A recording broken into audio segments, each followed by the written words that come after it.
श्री कृष्णा श्री कृष्णा श्री कृष्णा श्री कृष्णा। गुरुर्ब्रह्मा गुरुर्विष्णु गुरुर्देवो महेश्वरः गुरु साक्षात् परं ब्रह्म तस्मै श्री गुरवे नमः।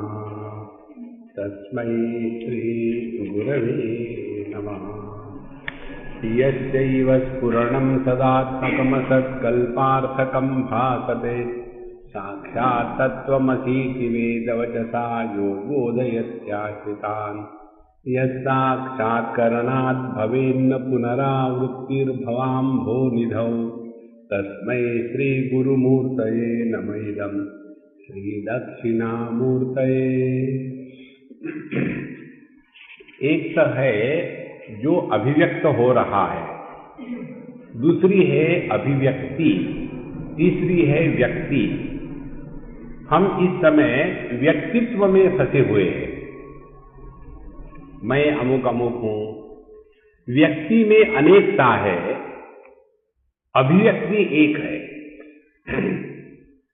जैसे हम सब अनेक है लेकिन सब जिंदा है, तो life is a common factor. इसी प्रकार से बल्ब अनेक है, उसमें प्रकाश एक ही है, तो बल्ब हो गए व्यक्ति और प्रकाश हो गई अभिव्यक्ति। तो जो अभिव्यक्त हो रहा है वह इस अभिव्यक्ति और व्यक्ति इन दोनों के द्वारा प्रभावित नहीं होता। इस तत्व को तत्वमसी इस महावाक्य के द्वारा साधु संत गुरु महाराज शास्त्र बताते हैं और इसको कहते हैं यः साक्षात्करणात् भवेन्न पुनरावृत्तिर्भवाम्भोनिधौ।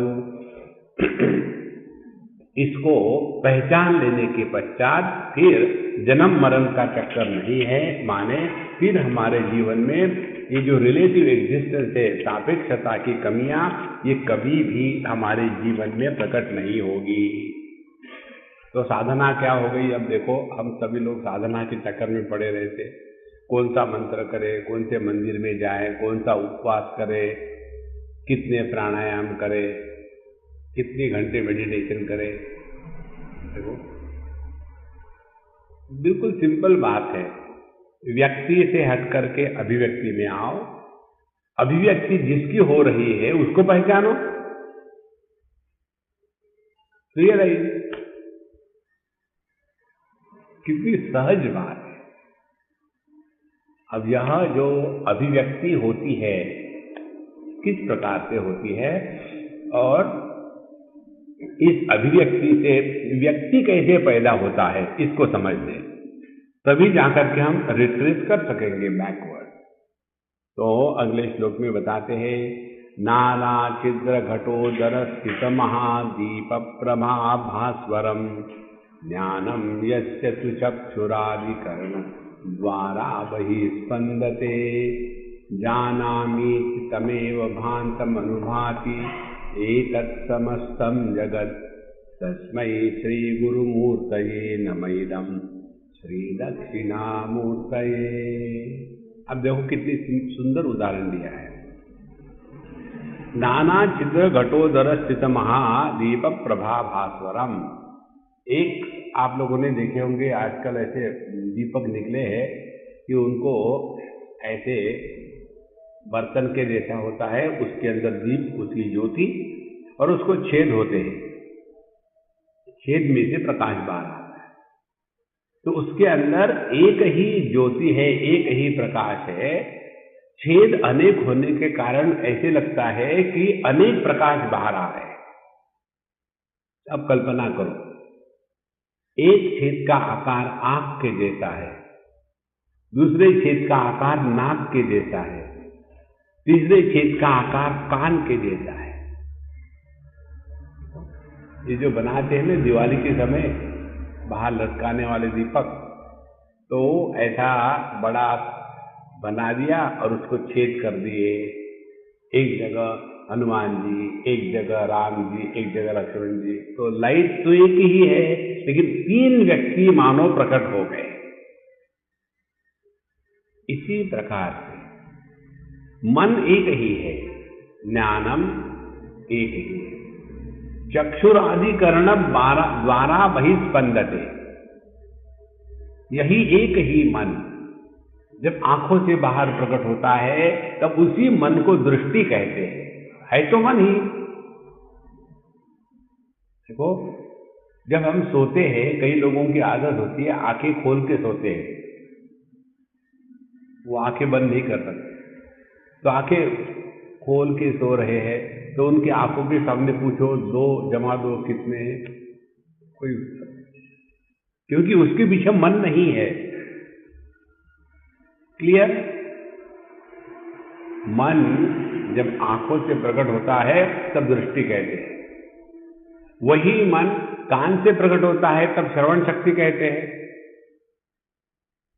वही मन जब नाक से प्रकट होता है तब घ्राण शक्ति कहते हैं। तो ज्ञान किसको हो रहा है? ज्ञान आंखों को नहीं हो रहा है, आंखों के माध्यम से हो रहा है। ज्ञान कानों को नहीं हो रहा है, कानों के माध्यम से हो रहा है। ज्ञानम यक्षतु चक्षुरादिकरण द्वारा बहिस्पंदते। और फिर यह 5 प्रकार से एक मन को हमने बांट दिया। वैसे देखा जाए तो पुष्प एक ही है, एक ही पुष्प को हम 5 प्रकार से देखते हैं। शब्द, स्पर्श, रूप, रस, गंध। क्यों देखते हैं? क्योंकि 5 इंद्रिय है। यदि किसी को 4 ही इंद्रिय हो, जैसे किसी को नाक खराब हो गया हो, हमेशा सर्दी रहती है, तो उसको गंध का चक्कर ही नहीं, तो उसके लिए तो 4 ही विषय हो गए। तो विषयों की अनेकता के पीछे इंद्रियों की अनेकता है। तो है एक ही पुष्प, उसको 5 प्रकार से देखा, लेकिन ज्ञान क्या हुआ? फिर एक का ज्ञान हुआ। इस प्रकार से ज्ञानम यक्षतु चक्षुरादिकरण द्वारा बहिस्पंदते। और उसके पश्चात क्या हो जाता है? फिर मन में जानामि इति, फिर मन में एक भाव प्रकट हो जाता है, मैं इसको जानता हूं। तो 2 बातें हो गई, मैं जानने वाला और इसको जानता हूं जो जाना गया। जानामीति तमेव भान्तम अनुभूति एतत् समस्तम जगत। तो मैं इसको जानता हूं। तो अब क्या क्या बातें हो गई? जाना गया विषय, विषय को जानने के माध्यम इंद्रिय, इंद्रियों के पीछे मैं, इंद्रियों के पीछे मन, और मन में इनको मैं जानता हूं। तो मैं और जाना गया, इन सबको जो एक तत्व प्रकाशित कर रहा है, कहते हैं तमेव भान्तम अनुभूति एतत् समस्तम जगत। तो सभी का सभी उसी एक तत्व के प्रकाश में ही प्रकट हो रहा है। अब देखो कैसी सहज बात है। आप शब्द को सुन रहे हैं, ये आप जानते हैं। कानों से सुन रहे हैं, ये आप जानते हैं। क्या सुन रहे हैं, ये आप जानते हैं। और मैं सुन रहा हूं, इस मैं को भी आप जानते हैं। और जब हम बोल नहीं रहे तब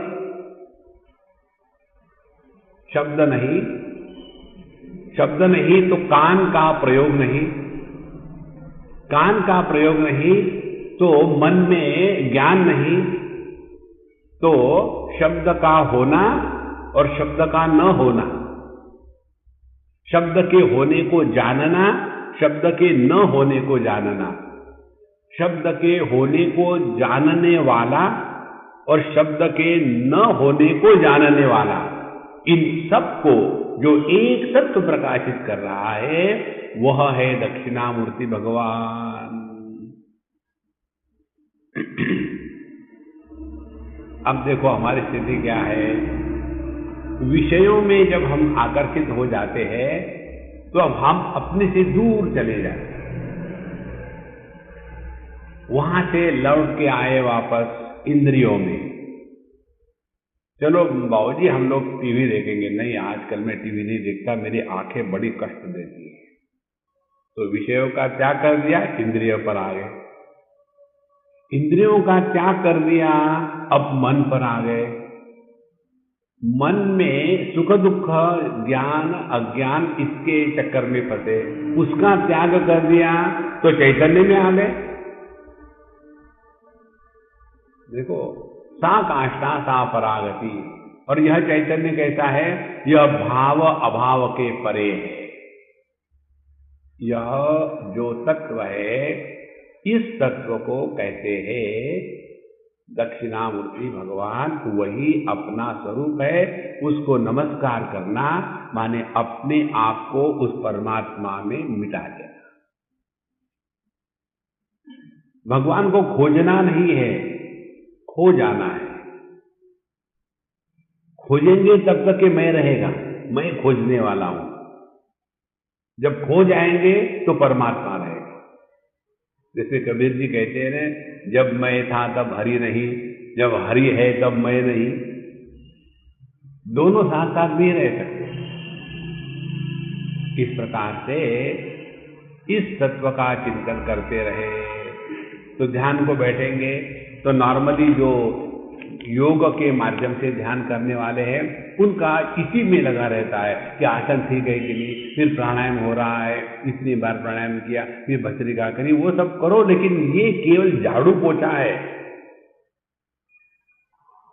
उसके आगे भी चलना है। केवल चित्त वृत्ति निरोध योग नहीं हो सकता। स्पष्ट बताते हैं, चित्त वृत्ति निरोधः योगः तदा द्रष्टुः स्वरूपे अवस्थानम्।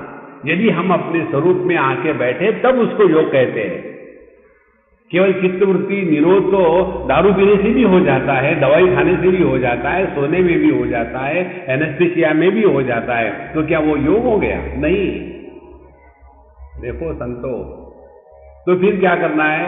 यह जो बाहर की बहिरंग साधना है, आसन प्राणायाम इत्यादि और प्रत्याहार, इसके पश्चात अब इस मन को इस दिशा में लगाना है।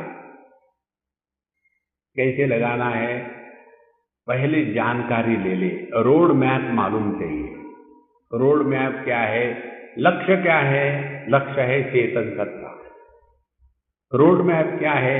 चेतन सत्ता की अभिव्यक्ति देह में मन के रूप में होती है।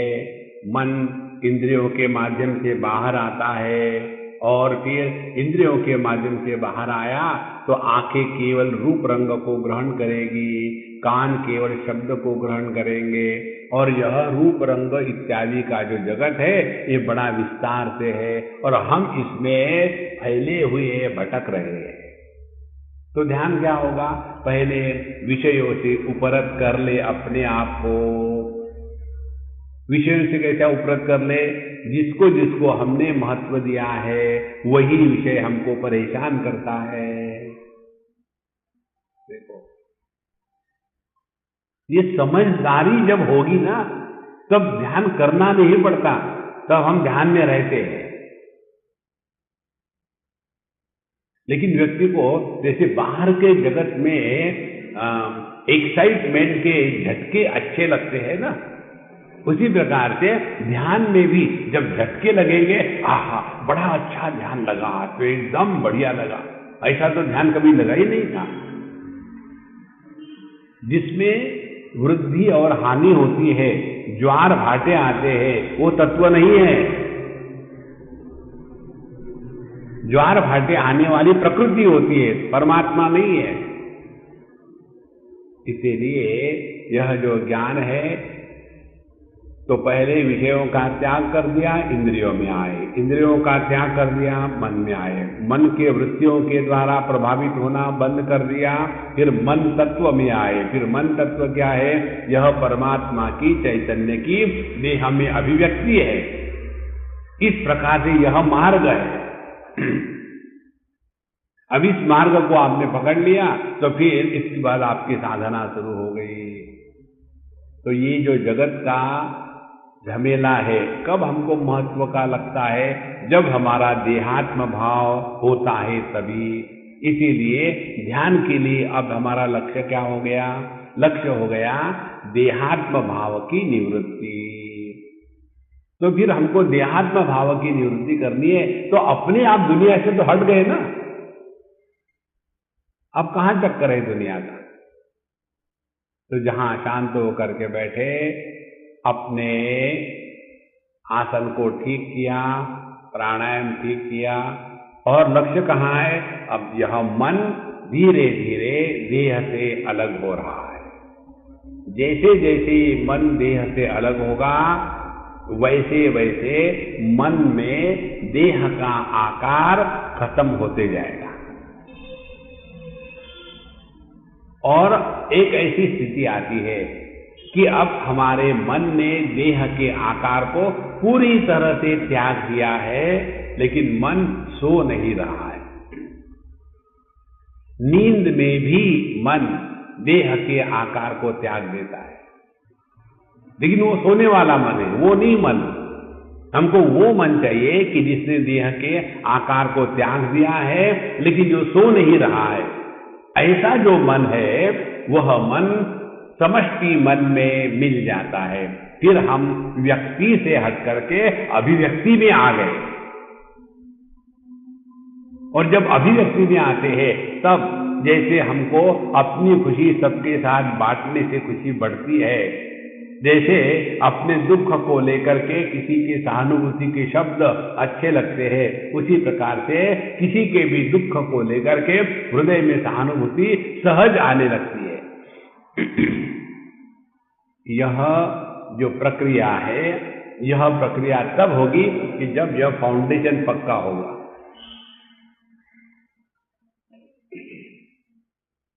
जहां भी ये सब जो बातें हैं ना, ये 24 घंटे चलने वाली है, कहीं भी चले जा। उस दिन हम शोभित के साथ वो वहां एक्वेरियम के पास खड़े थे, वो आया मेरे पास, तो तुरंत शुरू हो गया हमारा डिफॉल्ट है। तो हमने कहा देख, मैं एक बार गया था वहां हवाई में, तो ऐसे देख रहा था। तो मैंने अपने दोस्त से पूछा, बताओ मैं क्या देख रहा हूं? फिश नहीं, उसके अंदर के पत्थर नहीं, पीछे का डेकोरेशन नहीं, उसका साइज नहीं, फिर क्या देख रहे हैं? हम देख रहे थे पानी। और पानी में क्या देख रहे थे? पानी में ये देख रहे थे कि जब ये फिश अंदर मूव होती है तो पानी को कुछ फर्क पड़ता है क्या? यदि और 2-4 फिश अंदर डाल दी तो पानी को बोझा होता है क्या? यदि फिश निकाल दी तो पानी को अकेलापन लगता है क्या? जो स्थिति पानी की सभी मछलियों के साथ होती है, वही स्थिति इंद्रियों की विषयों के साथ होती है। विषय रहे या न रहे, इंद्रियों पर कोई प्रभाव नहीं। हमारी इंद्रिय रहे न रहे, मन पर कोई प्रभाव नहीं। मन में अच्छे विचार आए, बुरे विचार आए, मन पर कोई प्रभाव नहीं। मन व्यक्त हो अव्यक्त हो, चैतन्य पर कोई प्रभाव नहीं।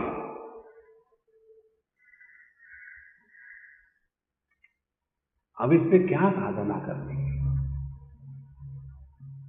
केवल अपने समझ को ठीक करना है।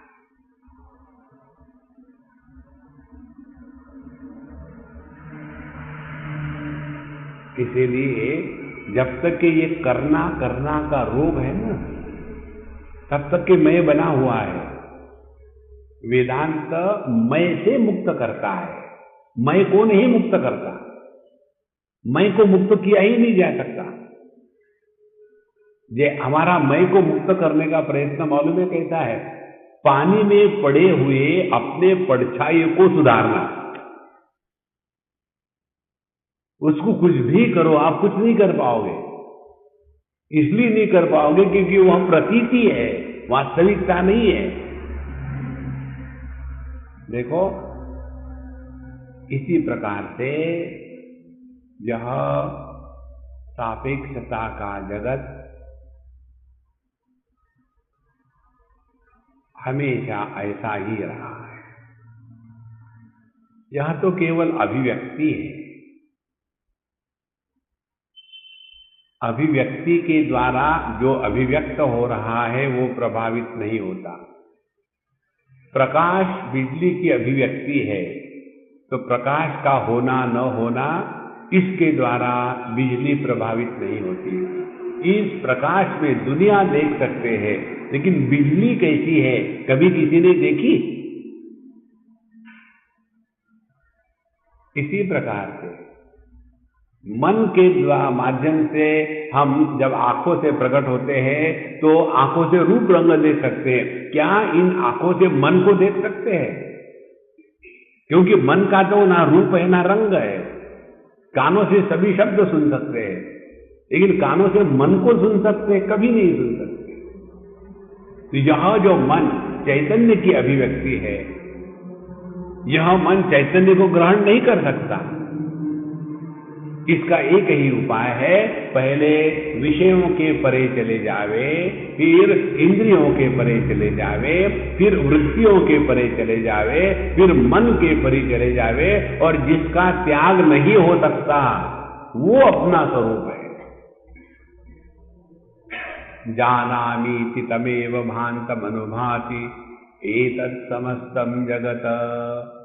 जागृत अवस्था के अनुभूतियों को जागृत पुरुष जानता है, लेकिन स्वप्न सुषुप्ति समाधि को जागृत पुरुष नहीं जान सकता। स्वप्न के अनुभूतियों को स्वप्न पुरुष जानता है, लेकिन जागृत सुषुप्त और समाधि पुरुष नहीं जान सकता, इत्यादि। लेकिन इन सब में एक जो है, जो जागृत को प्रकाशित करता है, जागृत के जगत को प्रकाशित करता है, जो जागृत पुरुष को प्रकाशित करता है, और इसी प्रकार से अन्य तीन अवस्थाओं के तीन चीजों को प्रकाशित करता है, लेकिन जो सबके परे है। सबके परे है माने जागृत को प्रकाशित करते हुए भी जो जागृत पुरुष नहीं बनता, जो स्वप्न को प्रकाशित करते हुए भी स्वप्न पुरुष के सुख दुख के साथ भागीदार नहीं है, जो सुषुप्ति अवस्था को प्रकाशित करते हुए भी जो सोता नहीं, और जो समाधि में रहते हुए भी समाधि के कारण वो बना और टूटा नहीं। ऐसा जो एक अखंड एकमेवाद्वितीय तत्व है, वह तत्व दक्षिणामूर्ति भगवान अपना स्वरूप है। इसको पहचानो बाबा, यही सब साधना है।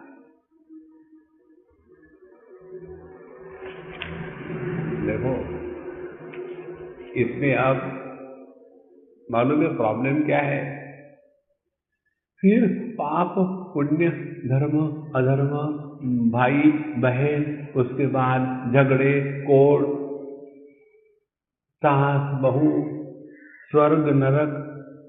भगवान कृष्ण छुट्टी छुट्टी गई, छुट्टी होने के बाद वो कहाँ गए? देखो, जब तक के इसका व्यक्ति अधिकारी नहीं होता ना, तब तक इसमें टिकता नहीं। क्योंकि जब तक ये दुनिया की वस्तुओं को महात्म्य है, तब तक के तत्व का दर्शन नहीं हो सकता। हम आपके दो उदाहरण लेते हैं, भक्ति को लेकर के, कर्म को लेकर के। पहले कर्मों को लेकर के, एक सज्जन काफी बूढ़े थे, को कहीं मिले और हमको उन्होंने कहा, उस समय हम जवान थे, उन्होंने कहा देखो हम तो आपको स्वामी जी नहीं कहेंगे, बेटा कहेंगे। हमने कहा बहुत अच्छी बात है, कोई कहता है नहीं बेटा। देखो बेटा तुम क्या कर रहे हो? हमने कहा हम भगवत गीता पर लेक्चर देते। तो तुम्हारे लेक्चर से कोई फर्क पड़ता है क्या? बिल्कुल नहीं फर्क पड़ता। तो क्यों देते हो? पापी पेट के लिए। दूसरा कोई कारण नहीं, बिना बोले यदि कोई मुझे खाना खिला दे जिंदगी भर तो मैं बोलना बंद कर दूं। तो आपको नहीं लगता दुनिया सुधरे? हमने बिल्कुल नहीं लगता सुधरे। क्यों दुनिया सुधरे? दुनिया सुधर जाएंगी तो फिर मैं कहाँ जाऊंगा? ये तो ऐसे ही है, डॉक्टर प्रार्थना कर रहा है सर्वे भवन्तु सुखिनः। डॉक्टर कभी नहीं ऐसी प्रार्थना कर सकता है, वो तो ऐसी प्रार्थना करेगा कि सर्वे भवन्तु रोगिनः, तब उसका दुकान चलेगा ना। बाबा जी हम लोग ऐसे ही है। बोले आप बड़े विचित्र हो, हमने कहा मैन्युफैक्चरर्स डिफेक्ट है, ऐसे ही है। फिर बात आई, बाबू जी आप क्या करते हो? किसी भी बुढ़ाऊ व्यक्ति को आपको खुश करना है ना, तो ये तरीका है, उनको उनके बारे में कुछ पूछो और सुनने की आवश्यकता नहीं, वो बोलते रहेंगे, क्योंकि उनके पास भूत की सिवा दूसरा कुछ होता ही नहीं। तो जिसको भूत लग जाता है तो आदमी कैसा बौला जाता है ना, वो शुरू हो जाते हैं। तो हमने ये टेक्निक को जाना, उनको चाबी मार दी। बाबा जी आप क्या करते हैं? शुरू हो गया, मैंने ये किया, मैंने वो किया। महात्मा गांधी विनोबा भावे के द्वारा प्रेरित होकर के जब मैं छोटा ही था, 16-18 साल का, सब छोड़ छाड़ करके यहाँ आ गया पूर्वोत्तर भारत में। उन्होंने कहा कि जाकर के जो वनवासी है उनकी सेवा करो। तो मैंने यहाँ आकर के एक आश्रम खोला और उनके लिए स्कूल खोली और सब मेहनत करी, सब किया, ये किया वो किया, 60 साल तक खून पसीना एक करके, लेकिन ये सभी के सभी मेरे ही जान पर तुले हुए हैं। और ये कहने के बाद कहते हैं सब के सब ये दुनिया जो है ना, ये कुत्ते की दुम है, ऐसा कड़वा बोल रहे हैं। मुझे बताओ, यदि आपने सेवा करी है तो हृदय में कड़वाहट नहीं आ सकती। सेवा करने वाले के हृदय में प्रेम की मिठास होती है महाराज। यदि सेवा का परिणाम हृदय में कड़वाहट निर्माण होने में हुआ तो हम सेवा नहीं कर रहे थे, हम तो केवल अपनी ही पूजा कर रहे थे और कुछ नहीं है। देखो ये मैं क्या चलते रहता है। इसीलिए अपने आप को बचावे। उसी प्रकार से अब भक्ति की बात ले लो। भक्ति की बात यह है कि एक हमारे पहचान के है, बहुत ही हमेशा कृष्णा कृष्णा कृष्णा कृष्णा, राधे राधे राधे, दूसरा कुछ है ही नहीं। बात भी कहेंगे तो बात कहते समय 25 बार राधे राधे कहेंगे। और थोड़ी बीमारी हो गई, ये वृंदावन की बात है, थोड़ी बीमारी हो गई। अब बीमारी तो सभी को होती है, और वृंदावन में डॉक्टर ठीक नहीं है। वहां तो कन्हैया बैठा है ना, क्या है डॉक्टर की जरूरत है? सब लोग तो मस्त रहते हैं। अब इनको थोड़ी बीमारी होगी, कारण क्या है? इनकी 5 स्टार स्पिरिचुअलिटी थी, थोड़े भी कष्ट हो गए तो ये अपसेट हो गए और ठीक दवाई वगैरह हुई नहीं और गलत बता दिया, और फिर बंबई गए, फिर दिल्ली गए, और फिर निकला कुछ भी नहीं, लेकिन घबरा तो गए। ये घबरा करके ऐसे डिप्रेशन में चले गए। भगवान भगवान कहाँ है? फिर हमको फोन करके बताते कि स्वामी जी हमने आपको आपके सामने हम नतमस्तक हो गए। हमने सोचा था कि हम भगवान के बड़े भगत हैं, लेकिन अब पता चला हम भगवान के भगत नहीं है, अपने मैं के ही भगत हैं। इसलिए संतो, भक्ति जब प्रेम से प्रारंभ होती है ना, तब वो टूटती नहीं। भक्ति जब डर से प्रारंभ होती है, और यदि वो डर बना रहा तो भक्ति नहीं है, वो भागती है। इसीलिए चाहे कर्म रहे चाहे भक्ति रहे, ध्यान रहना है इस तत्व की तरफ, और इस तत्व की तरफ ध्यान रहने से फिर उसमें भक्ति भी आ गई, कर्म भी आ गया। जो अपने स्वरूप में निष्ठावान है उसके लिए कर्म भक्ति ज्ञान ये भेद नहीं रहता, उसके लिए योग भी कोई अलग नहीं है। देखो, एक बार हम जब ये कैवल्य धाम में रहते हैं ना, वहाँ योगा इंस्टीट्यूट है, वहाँ सभी योगी हैं, हमेशा योग की बात कम बात करते ही नहीं। तो जैसे स्टूडेंट लोग आकर के बैठते हैं क्लास के लिए, बड़े योगा कर रहे रोज, पहले वो कपड़ा खाएंगे। हमने कहा सुबह सुबह उठ करके कपड़ा क्या खाते, जलेबी खाओ, मौज में रहो। तो पानी से धोएंगे, नाक सब कुछ करेंगे, उनको सर्टिफिकेट चाहिए ना, बाकी कुछ नहीं। और फिर वहां बैठेंगे, 1 घंटे में 60 बार आसन बदलेंगे। पर सब जवान है, 20, 22, 25 साल के, अपना एक आसन भी स्थिर नहीं। तो फिर हमको पूछते कि स्वामी जी आप दिन में छह लेक्चर लेते हो, एक आसन में बैठते हो, कभी हिलते नहीं हो, तो आपके आसन कैसा सिद्ध हो गया?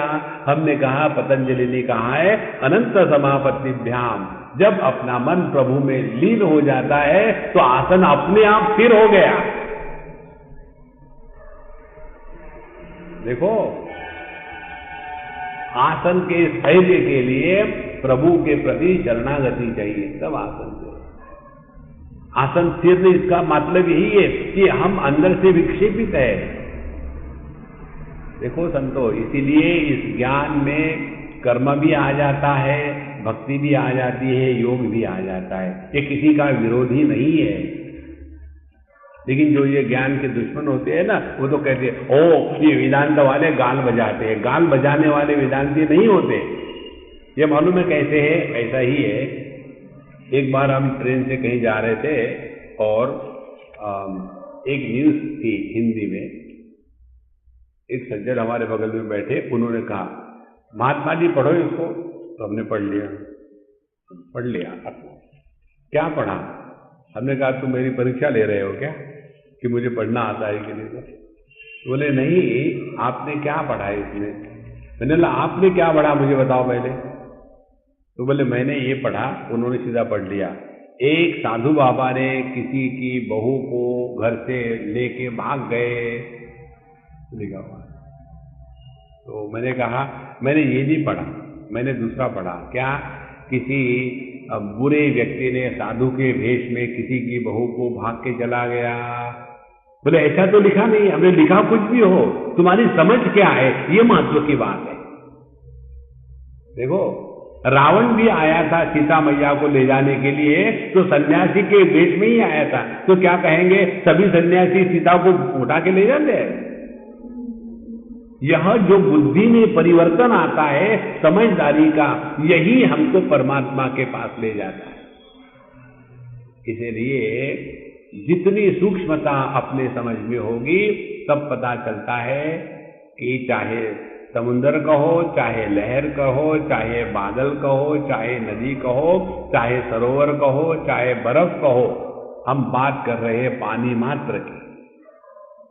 इसी प्रकार से चाहे जीव कहो, चाहे जगत कहो, चाहे ईश्वर कहो, चाहे स्वास्थ्य कहो, चाहे रोग कहो, सब में एकमात्र तत्व है।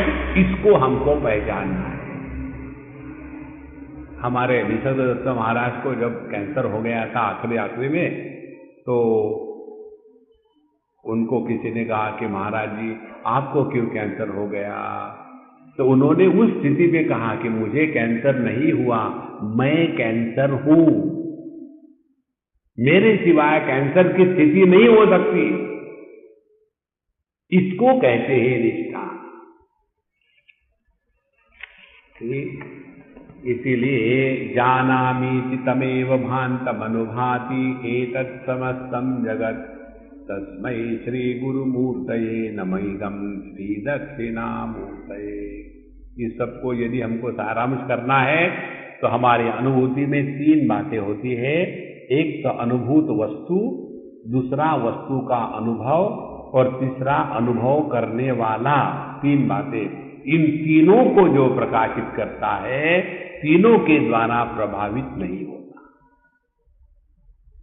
इसको समझ करके, पहचान करके, उस निष्ठा में नित्य निरंतर बिना प्रयत्न के प्रयत्न शैथिल्य रहना, उसी को कहते हैं अनंत समापत्तिभ्याम, योग में जो आता है।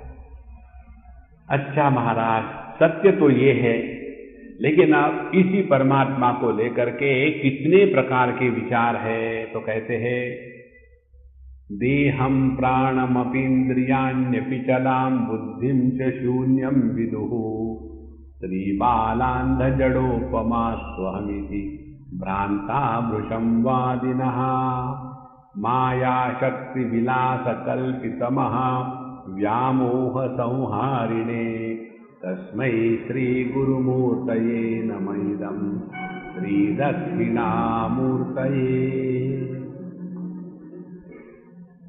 वादिनः, वादिनः माने जो आर्ग्यूमेंटेटिव है। नहीं नहीं नहीं, हमारा संप्रदाय ठीक है, नहीं हम तो ऐसे ही कहते हैं, आपका गलत है। ये जो वाद विवाद करने वाले हैं वो कौन कौन है? तो कोई कहते हैं देहम अहम इति, एक तो है वो कहते हैं कि मैं को देह ही कहते हैं, दूसरे मैं माने प्राण, तीसरे मैं माने इंद्रिय, चौथे मैं माने मन, पांचवें मैं माने बुद्धि, छठवें मैं माने शून्य। इसी मैं को लेकर के कितनी भ्रांतियां हैं। देखो, देहात्म भाव से रहने वाले जब कहेंगे कि मैं बूढ़ा हो गया हूं तो मैं का अर्थ बूढ़ा, मुझे भूख लगी है तो मैं का अर्थ प्राण, मुझे दुख हो रहा है तो मैं का अर्थ मन, मैं बड़ा सक्सेसफुल हूं तो मैं का अर्थ बुद्धि। देखो, तो मैं है कौन? तो ऐसे शून्यम जो विदु कौन है वो लोग कहते स्त्री बालांध जड़ोपमा स्वहमिति। जैसे स्त्री बच्चे होते हैं ना, बाल, उसके बाद जड़ जो पत्थर दिमाग के हैं, जड़ अंध अंधे जो होते हैं वही ऐसी बातें करते हैं। स्त्री भी ऐसी बात करती है। हाँ जी, मैं नहीं कह रहा हूं, यहां लिखा है स्त्री बालांध जड़ोपमा स्वहमिति भ्रांता। ये सभी के सभी भ्रांत है, भटक रहे हैं। स्त्री किसको कहते हैं? स्त्री यह टेक्निकल शब्द है। स्त्री माने जो भौतिकवादी है उनको स्त्री कहते हैं। स्त्री शब्द में 3 अल्फाबेट आते हैं, स, त और र, और उसको इन प्रत्यय लगा करके स्त्री बनता है। तो स, त, र, सत्व, तमस और रजस, ये जो 3 प्रकृति के गुण है जिनके जीवन में यह प्राकृतिक जीवन होता है, जो केवल भौतिकवादी है, जिनको इससे परे कोई सूझता ही नहीं, उनको कहते हैं स्त्री। तो स्त्री, बाल, बच्चे, उनको तो बस खिलौने ही चाहिए। अंध, जिनकी बुद्धि पर पर्दा पड़ा हुआ है, जड़, जिनकी बुद्धि का दिवाला निकल चुका है, ऐसे जो है यही भ्रांत है और झगड़ा करते रहते हैं कि नहीं, यदि देह नहीं हो तो तुम साधना कर पाओगे? नहीं, इसीलिए देह ही परमात्मा है। यदि प्राण निकल गए तो तुम कर पाओगे साधना? नहीं, इसीलिए प्राण ही परमात्मा है। यदि सुख दुख का अनुभव होने वाला मन ना हो, मन सो गया हो, तो क्या तुम साधना कर पाओगे? नहीं, इसीलिए मन ही आत्मा है। इस प्रकार से ये गलत तर्क लगा करके अपने आप को तो भटका रहे हैं, अन्य को भी भटकाते हैं। कठोपनिषद में आता है, अविद्यायामंतरे वर्तमाना स्वयं धीराः पंडितम मन्यमाना दंद्रम्यमाना पर्यंति मूढ़ा अंधे नैव नीयमाना यथांधा। स्वयं तो अंधकार में भटक रहे हैं। अंधकार क्या है? अपने आप को औपाधिक जो तत्व है उसी को मान लिया है। देखो, जो आदमी पति के रूप में दुखी होता है वो आदमी के सौंदर्य को कभी समझ नहीं सकेगा। जो स्त्री पत्नी के रूप में दुखी रहती है वो स्त्री का सौंदर्य कभी पकड़ ही नहीं सकेगी, क्योंकि वो उपाधि में फंसे हुए हैं। तो ऐसे जो उपाधि में फंसे हुए कहते हैं, ये सब होने का कारण क्या है? माया शक्ति विलास। क्योंकि ये माया शक्ति में फंसे हुए हैं। अब माया शक्ति को ठीक से समझ लेना। माया माने इंद्रिय और मन, इनके माध्यम से उपलब्ध होने वाले अपूर्ण ज्ञान को ही पूर्ण समझ करके उसी में फंसे रहना, उसको कहते हैं माया शक्ति। देखो, माया या अज्ञान, अज्ञान का तात्पर्य ज्ञान का अभाव नहीं, ज्ञान का कभी अभाव हो ही नहीं सकता। तो फिर अज्ञान किसको कहते हैं? अज्ञान कहते हैं अपूर्ण ज्ञान को। अपूर्ण ज्ञान क्या है? ये देह मैं हूं, वो देह मैं नहीं हूं, मेरी भूख सच है, दूसरे की भूख सच नहीं है। मेरा दुख सच है, दूसरे का दुख सच नहीं है, मेरी समझ ठीक है, दूसरे की समझ ठीक नहीं, यही है माया का तमाशा। तो माया शक्ति विनाश, इसको न समझने के कारण माया शक्ति विलास कल्पित, और यह केवल कल्पना मात्र है।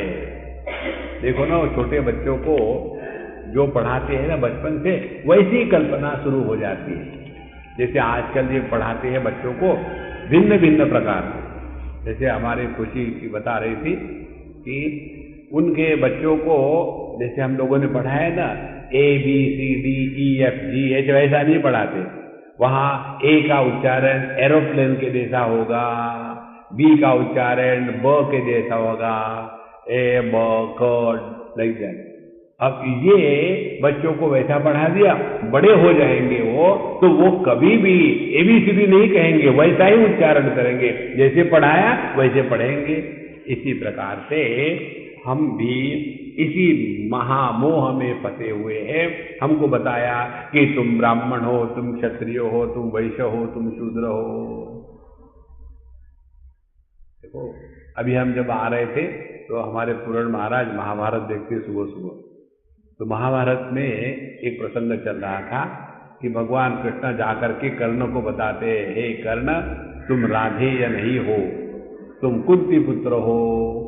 तो पूरे जीवन भर तो उसने अपने आप को राधा पुत्र के रूप में जिया था और अपने आप को कोसता था, पांडवों के प्रति घृणा थी। तो ये कहाँ थी? कल्पना ही तो थी, वास्तविकता थोड़ी थी।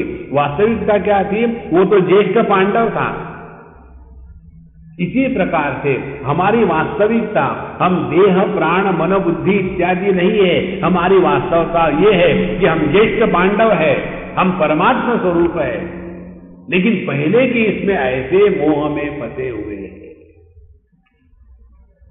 देखो संतो, इसीलिए ध्यान के अभ्यास में देहात्म भाव की निवृत्ति ये लक्ष्य हो गए।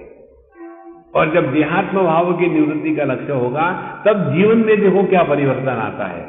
जीवन में परिवर्तन ये आता है कि जगत के वस्तु, व्यक्ति, देश, काल, परिस्थिति, इनका अपने जीवन पर प्रभाव कम से कम होता है। होता जरूर है, लेकिन कम से कम होता है। माने दुख आएगा, दुख का अनुभव होगा, लेकिन दुखी व्यक्तित्व प्रकट नहीं होगा। ये सौंदर्य जीवन का बन जाता है।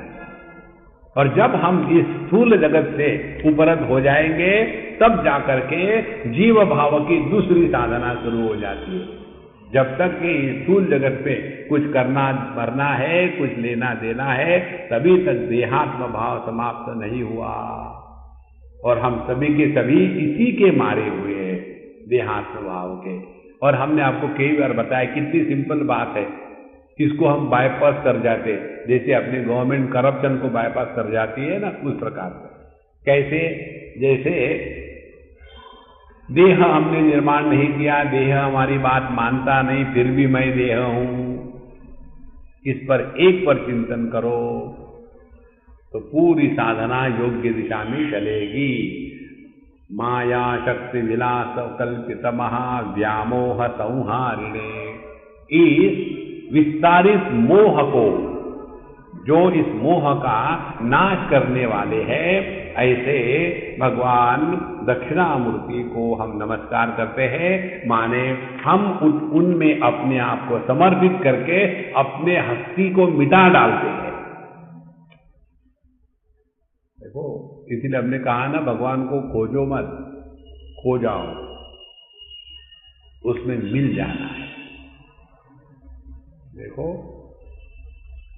और इसमें मिलने के लिए करना है क्या? कुछ नहीं करना है। जैसे समझो ये बर्तन है, अब इस बर्तन के अंदर में पॉट स्पेस है, आकाश है, तो ये अंदर का आकाश और बाहर का आकाश ये एक है। ये करने के लिए इस बर्तन को तोड़ने की आवश्यकता है क्या? कोई आवश्यकता नहीं। इसी प्रकार से हमें अपने इस अनंत अखंड अविकारी अनादि इस स्वरूप को पहचानने के लिए ना तो देह के मारने की आवश्यकता है, ना तो प्राणों को रोकने की आवश्यकता है, ना तो मन को शांत करने की आवश्यकता है, ना तो बुद्धि को शार्प करने की आवश्यकता है, क्योंकि ये तो ऐसा है ही, करना थोड़ी है। क्या इस बर्तन को तोड़ने के बाद ही अंदर की और बाहर की स्पेस एक हो जाएगी? नहीं, वो एक है ही।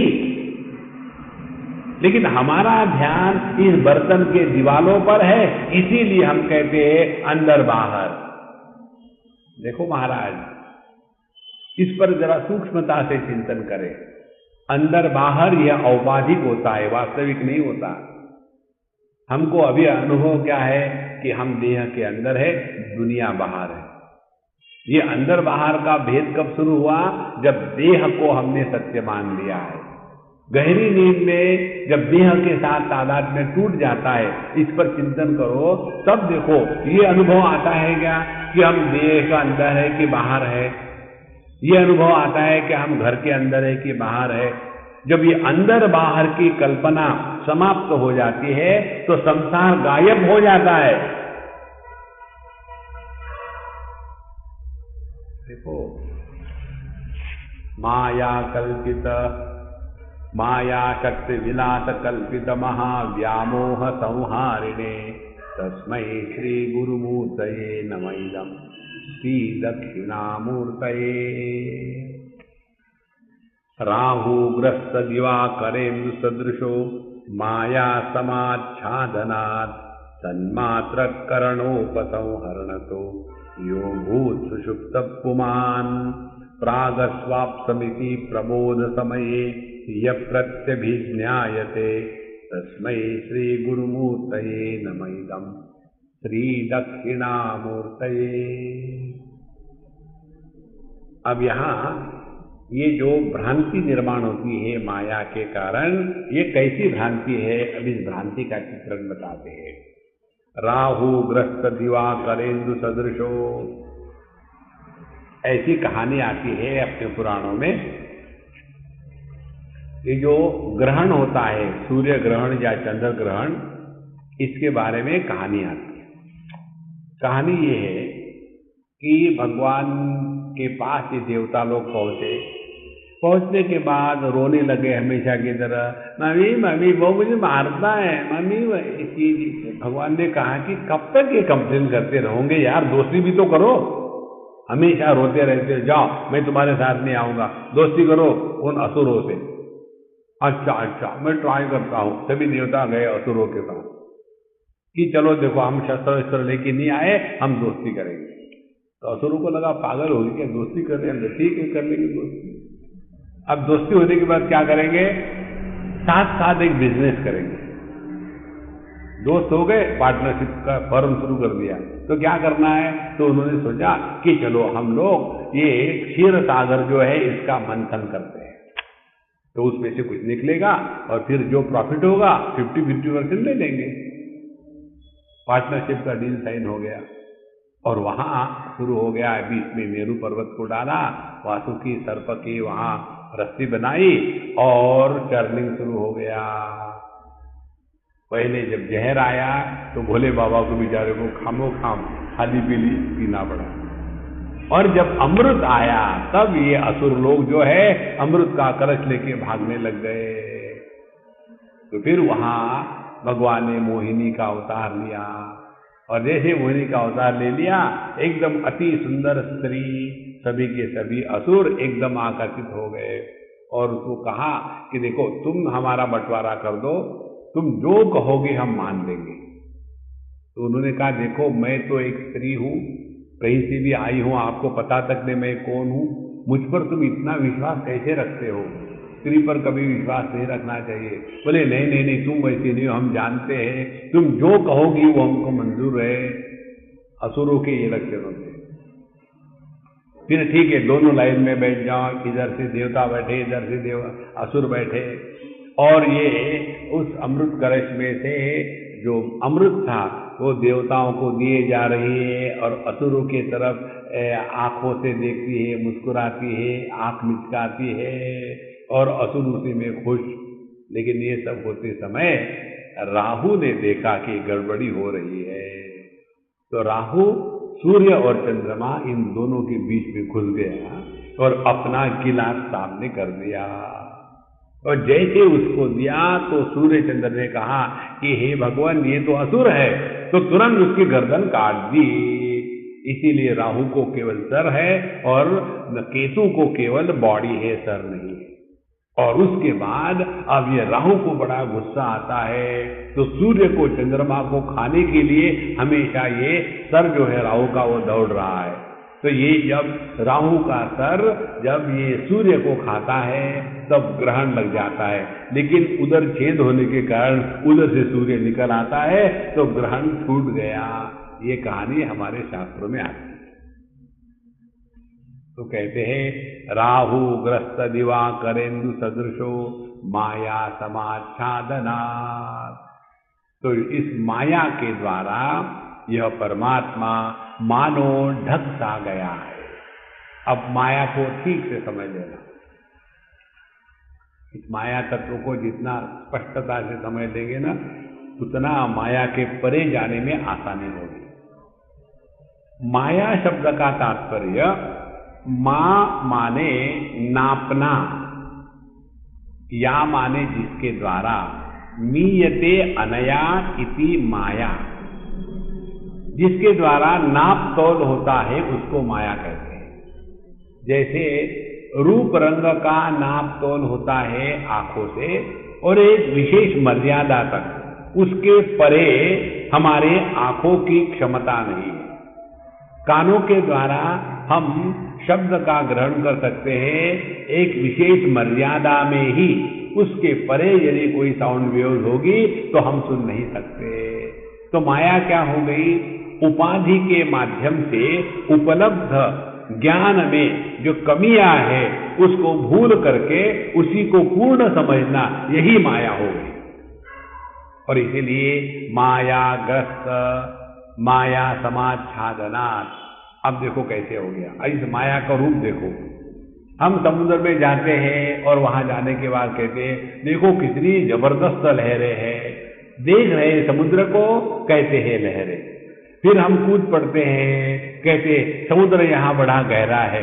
हम कूद पड़े पानी में और कहते हैं कूद पड़े समुद्र में। तो हमारी दृष्टि क्या है? समुद्र में पानी है, लेकिन वास्तविकता क्या है? पानी में समुद्र है। हमारी दृष्टि क्या है कि आभूषणों में सुवर्ण है, लेकिन वास्तविकता क्या है? सुवर्ण में आभूषण है। ये जो उल्टी समझ है ना, इसी को कहते हैं माया। देखो अभी हमारी समझ क्या है? पृथ्वी पर पानी है, लेकिन वास्तविकता क्या है? पानी में पृथ्वी है,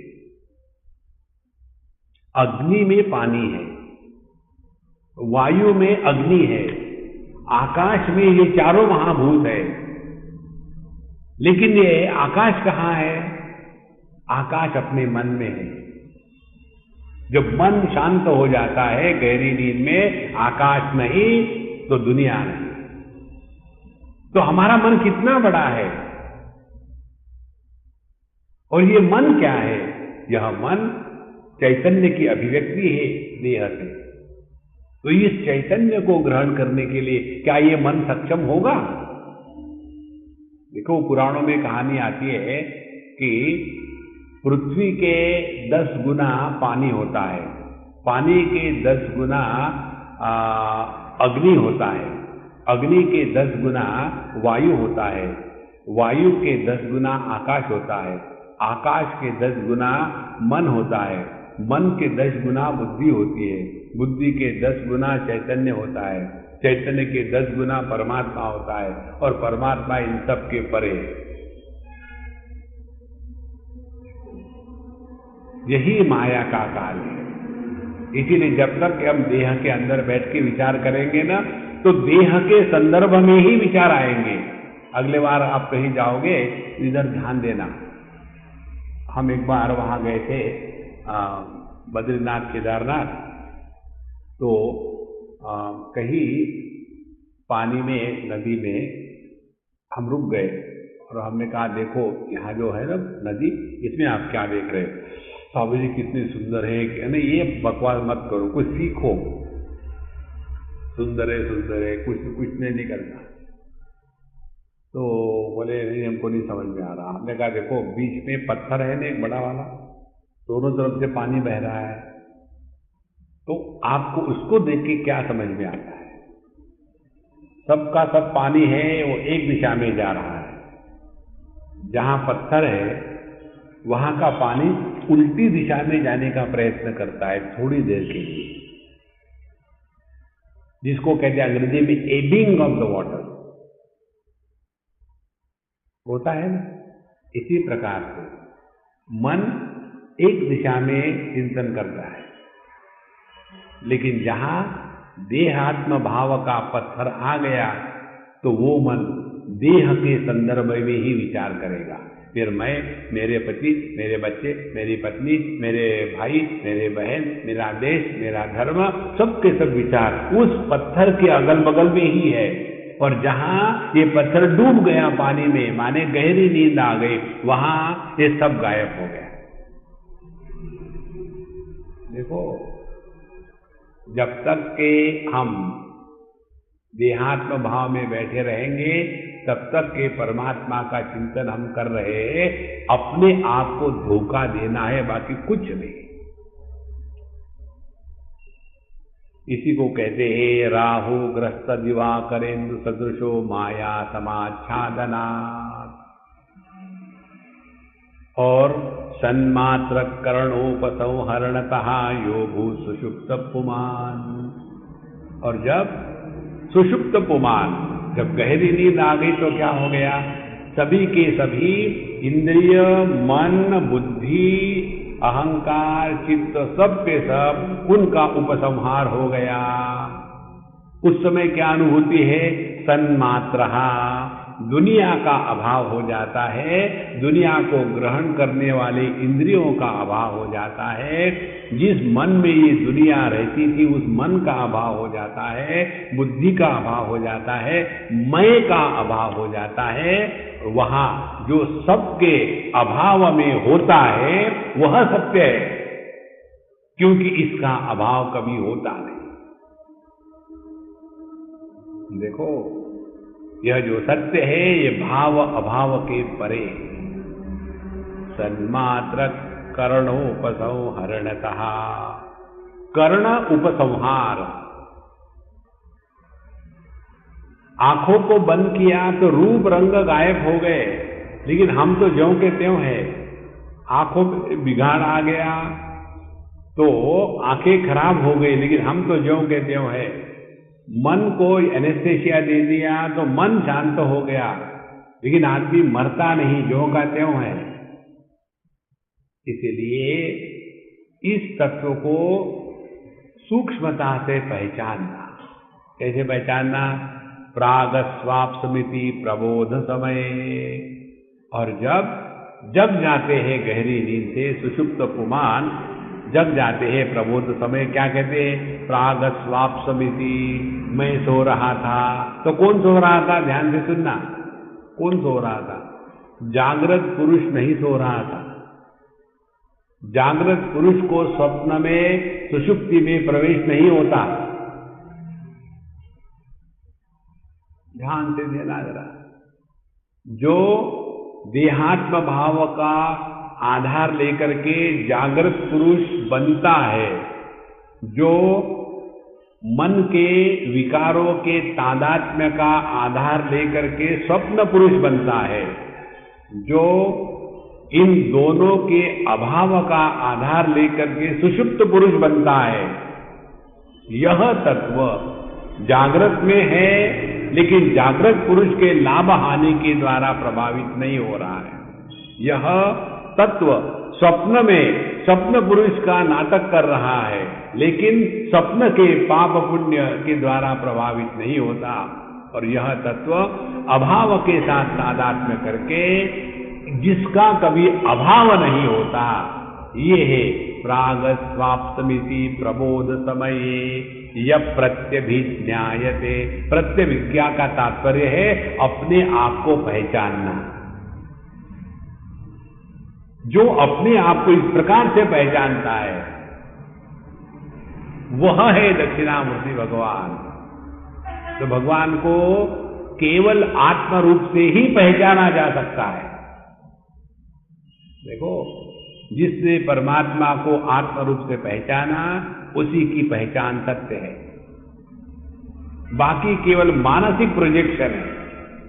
देखो, जैसे हम कल्पना करते हैं कि हम चले गए वृंदावन, ये तो कल्पना ही है ना। उसी प्रकार से दूसरी कल्पना करी, हमको कन्हैया के दर्शन हो गए, फिर हो गए, कब तक रहेंगे? वो चले जाएंगे, क्योंकि जिस मन से भगवान के दर्शन हो रहे हैं वो मन ही तो शाश्वत नहीं है, तो उसके दर्शन कैसे पक्के रहेंगे? इसीलिए जो 9वें अध्याय में भगवान कहते हैं, अनन्या चिंतयन्तो माम ये जना पर्युपासते तेषाम नित्याभियुक्तानाम। जो मन अनित्य है उसके साथ नित्य युक्ति कैसे होगी?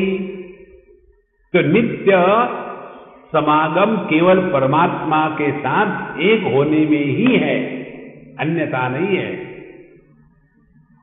देखो, प्रागस्वाप्समिति प्रबोध समये यः प्रत्यभिज्ञायते तस्मै श्री गुरुमूर्तये नमैदं श्री दक्षिणामूर्तये। बाकी का कल देखेंगे। ओम पूर्णमदः पूर्णमिदं पूर्णात् पूर्णमुदच्यते पूर्णस्य पूर्णमादाय पूर्णमेवावशिष्यते। ओम शांति शांति शांति। हरि ओम।